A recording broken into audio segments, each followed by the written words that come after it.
नमस्कार दोस्तों, प्रस्तुत है किन्नरों की रहस्यमय दुनिया का सच क्या है। लंबी ऑडियो स्टोरी, लेखक अर्जुन राठौर। एपिसोड फर्स्ट, पहचान का प्रश्न पत्र। रात का समय था। कोलकाता की तंग गलियों में बिजली की झिलमिलाहट और कभी कभार आती रिक्शा की घंटी ही सन्नाटे को तोड़ रही थी। एक पुराना रेडियो कहीं से मोहे पनघट पे नल छिड़ गए और बजा रहा था। 14 साल का दर्पण अपने कमरे में चुपचाप बैठा था। किताब उसके सामने खुली थी, लेकिन उसकी निगाहें वहाँ नहीं थी। उसका मन उलझा हुआ था। बाहर से वह लड़का दिखता था, स्कूल ड्रेस, कटे बाल, गहरी आवाज़ की शुरुआती झलक, लेकिन अंदर कुछ और था, कुछ ऐसा जिसे वो खुद समझ नहीं पा रहा था। तू इतना चुपचाप क्यों रहने लगा है दर्पण? उसकी माँ ने एक दिन पूछा था। दर्पण के पास जवाब नहीं था। वो खुद नहीं जानता था कि उसके अंदर क्या है।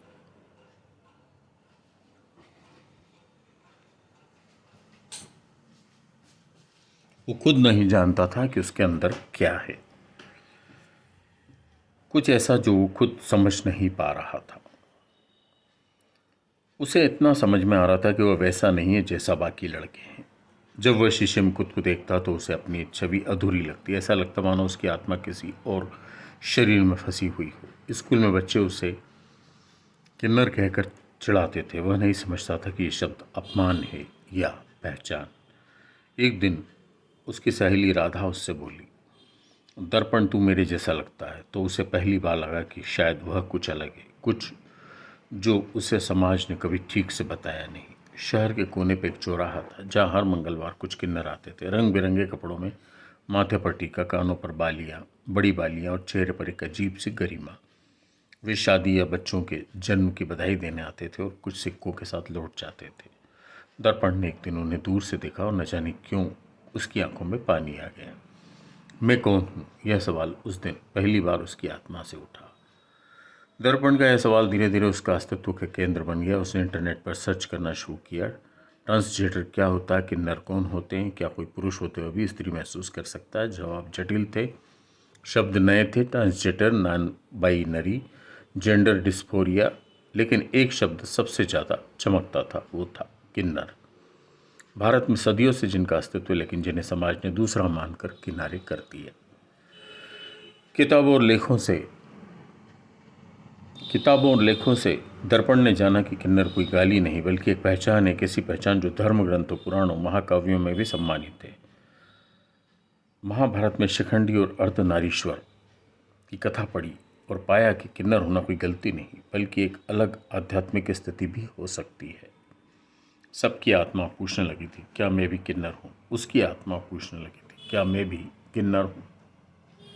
एक दिन दर्पण ने हिम्मत जुटाई। स्कूल की छुट्टी के बाद वह अकेला उस चौराहे की ओर बढ़ा जहाँ किन्नर हर मंगलवार आते थे।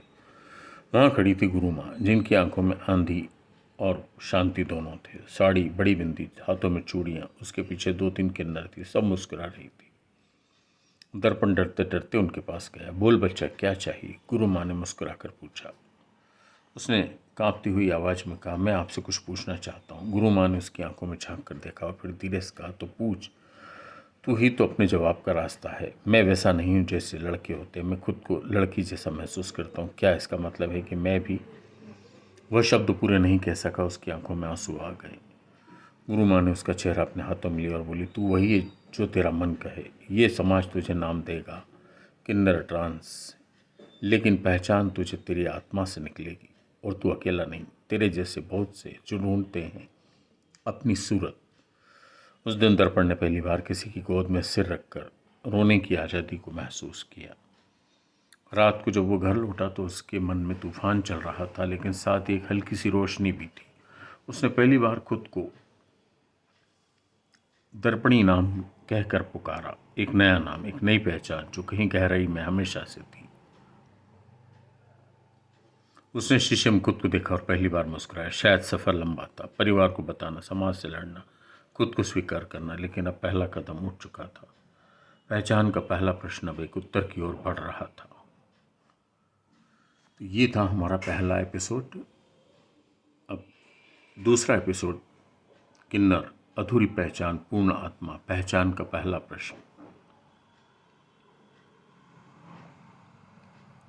अगले अंक में प्रस्तुत करता हूँ।